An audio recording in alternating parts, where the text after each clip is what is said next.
అలవాటు. సాయంత్రం కాగానే మద్యం పైన ఆదాయాన్ని తాడేపల్లి కొంపలు లెక్కేసుకోవడం ఆయనకు అలవాటు. అంటే ఇక్కడ మీరు పెగ్గేసుకుంటే ఆయనకు ఆ డబ్బులు వెళుతుంది. ఇది ఎక్కడ చోద్యం అని అడుగుతున్నా.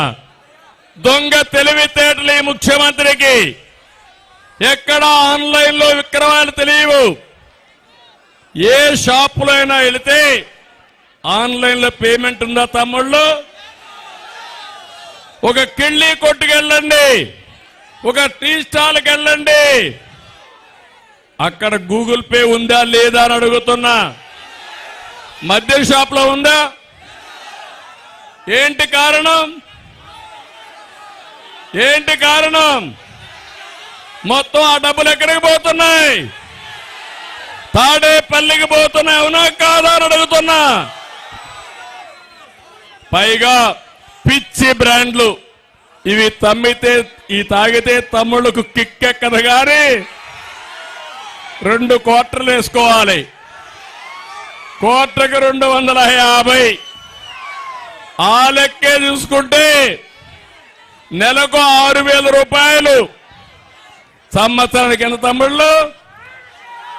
72,000 రూపాయలు. అంటే దీంట్లో 72,000 రూపాయలు, 50,000 రూపాయలు ప్రతి సంవత్సరం మీ డబ్బులు మింగే దుర్మార్గుడు ఈ జలగన్ అని చెప్పి నేను మీకు తెలియజేస్తున్నా.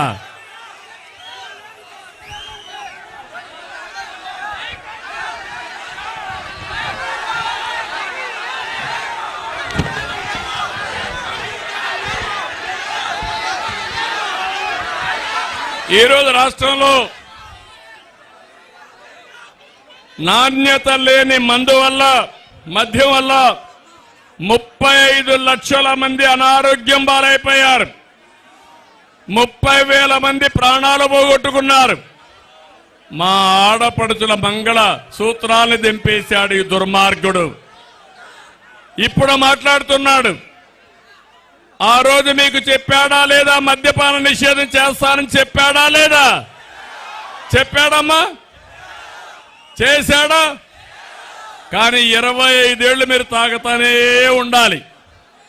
దానికి 36,000 కోట్ల రూపాయలు అప్పు చేశాడు దుర్మార్గుడు. నేను అందుకే అడుగుతున్న, మాట తప్పాడా లేదా జగన్మోహన్ రెడ్డి? ఓటు అడిగే హక్కుందా జగన్మోహన్ రెడ్డికి? ఒకవేళ ఓటు అడిగితే వేస్తారా మీరని మిమ్మల్ని అడుగుతున్నా. ఇలాంటివన్నీ చూస్తా ఉంటే చాలా బాధేస్తుంది. ఇంకో పక్క తమ్ముళ్ళు సామాజిక న్యాయం అన్నాడు.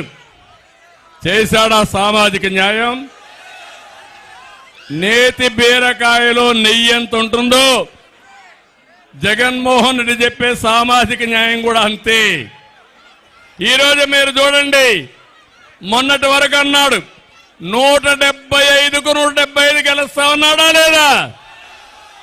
వైనాట్ కుప్పం అన్నాడా లేదా? ఈ రోజు పీలేరు సభలో చెప్తున్నా, వైనాట్ పులివెందల. తమ్ముళ్ళు 65 మంది సీట్లు మార్చాడా? అందులో 29 మందికి సీట్లు ఎగ్గొట్టాడు. పర్వాలేదు. నేను అడుగుతున్నా, ఈ ఊర్లో చెత్త వేరే ఊరికి మారిస్తే అది బంగారం అయిపోతుందా తమ్ముళ్ళు అని మిమ్మల్ని అడుగుతున్నా. చెత్తే కదా అని మిమ్మల్ని అడుగుతున్నా. ప్రజాప్రతినిధుల్ని, పవిత్రమైన రాజకీయాన్ని అపహాస్యం చేసిన వ్యక్తి ఈ జగన్మోహన్ రెడ్డి అని చెప్పి కూడా నేను మీకు తెలియజేస్తున్నా. అందుకని నేను మీరు ఒక్కటి గుర్తుపెట్టుకోవాలి. ఈ రాయలసీమ నుంచి మాట్లాడుతున్నా, పీలేరు గడ్డ నుంచి మాట్లాడుతున్నా. ప్రజలు కులాల పైన, మతాల పైన, ప్రాంతాల పట్ల అభిమానంతో ఓట్లేస్తే మన కడుపు నిండుతుందా, ఆకలి తీరుతుందా అని మిమ్మల్ని అడుగుతున్నా. ఒక విషయం ఆలోచించండి. రాయలసీమ